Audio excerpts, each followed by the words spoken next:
Three essentials for a good healthy body starting workout. Unang-una, disiplina. Kailangan ang kinakain natin is fuel sa muscles, yan, tsaka sa katawan natin for good performance.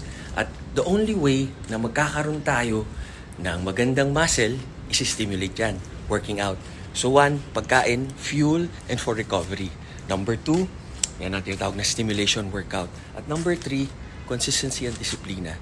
Sobrang tipid naman magpaganda ng katawan. Kasi nga, konti lang kakainin natin. Huwag tayo magpapadaan sa gluttony. Huwag tayo maging emotional eater. Kailangan lang consistent tayo. Kahit sa bahay, pwede tayo mag-push-ups at bodyweight squats. Nakailang tanong na kayo sa akin tungkol dyan. Sana po ginagawa nyo.